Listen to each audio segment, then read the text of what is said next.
Así Mesare Bunsimin Atiquigua e Inucuavi.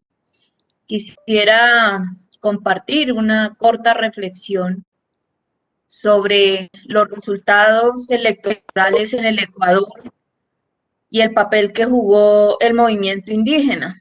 Y yo creo que básicamente es entender que la transformación no será posible sin tomarse en serio una transición ambientalista.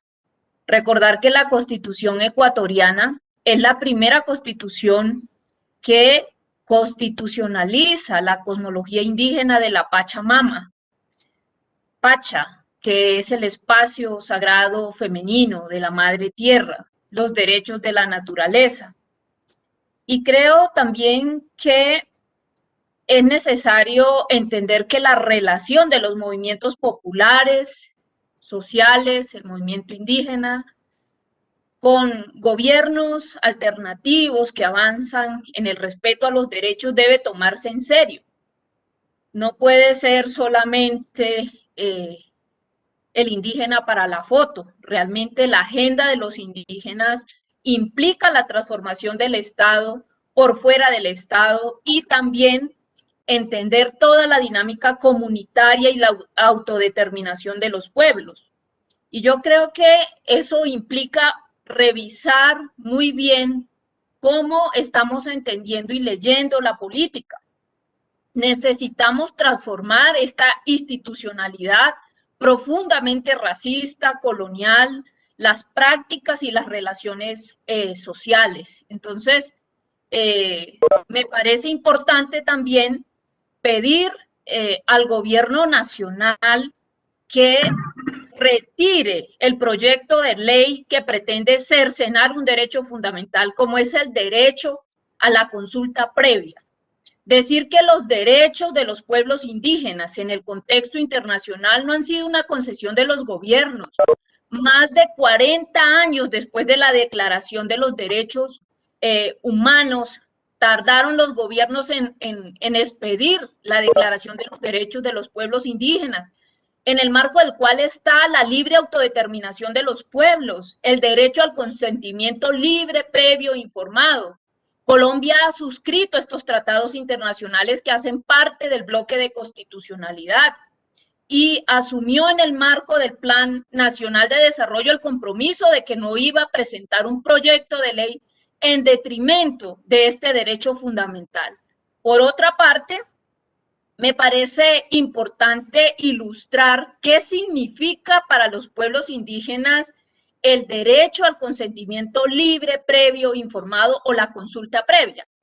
En pocas palabras, es como si usted está en su casa y entra un extraño, lo mínimo que puede hacer es pues dialogar con usted qué pretende hacer en su casa.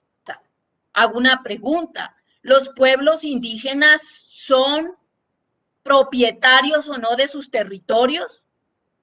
Yo pienso que sí, es preexistente a este Estado. Entonces, cuando entra un extraño, lo mínimo que tiene que hacer es pedir permiso, dialogar qué se quieren hacer en esos territorios. Ahora, en el marco de esta pandemia y de la crisis de este modelo de desarrollo, esta crisis civilizatoria, yo quiero decir que este derecho es el derecho al agua, son los derechos de la naturaleza. La Sierra Nevada de Santa Marta es la fuente de agua más importante del Caribe. La Amazonía no solamente es importante para los 54 pueblos indígenas que habitan este espacio, sino es el pulmón de la humanidad, del mundo. Realmente son los territorios, los saberes indígenas, quienes histórica y milenariamente han cuidado esta tierra. Alberga el 80% de la biodiversidad, se hablan 7.000 lenguas. Son culturas que merecen la misma dignidad que me parece importante en el marco de estos acuerdos de paz. Son los únicos acuerdos de paz en el mundo que incluyen un enfoque étnico, que incluyen un capítulo étnico, que es fruto de la lucha de las víctimas, de un continuum de violencias durante la conquista, la colonia, la república, y que se expresa hasta nuestros días en violencia directa, estructural y cultural. La violencia cultural, ¿cómo se expresa? con la imposición de una cultura dominante sobre las demás culturas, porque creen que tienen la razón. Yo creo que esto amerita realmente, si queremos pasar la página de todo este continuum de violencias de un Estado colonial que ve simplemente los territorios indígenas como el lugar de donde se extrae el oro, el petróleo, el agua. Para nosotros esa es la geopolítica de la sed y el hambre. Es el exterminio físico y cultural de nuestros pueblos, alto al genocidio. No hay respeto a los derechos humanos, individuales y colectivos de nuestros pueblos, de nuestras futuras generaciones. Como mujeres indígenas, un respeto a nuestros cuerpos, nuestros territorios y nuestros derechos. Es que la violencia contra nuestros territorios es violencia contra nuestros cuerpos. Cuando entra el extractivismo, estas empresas extranjeras, entra también la violencia sexual, entra también la prostitución, la corrupción, la manipulación, todas las estrategias del Estado para seguir dividiendo, desmembrando nuestros procesos organizativos. Entonces yo sí pienso que hay un reto muy importante en Colombia y es seguir construyendo un diálogo, construyendo la confianza, pero no puede ser sobre la base de burlarse de los acuerdos que se hacen con los pueblos y las comunidades indígenas en espacios de diálogo como la Mesa Permanente de Concertación. En ese sentido, celebro que en Bogotá estemos dando pasos en la dirección correcta. No es lo ideal, no es lo que yo quisiera, pero logramos en este plan distrital de desarrollo elevar el nivel de interlocución de la diversidad étnica. Es un paso para superar el racismo, la discriminación. Entonces, el derecho, sin el derecho a la consulta, no hay más derechos, no hay otros derechos. No están los derechos de la naturaleza.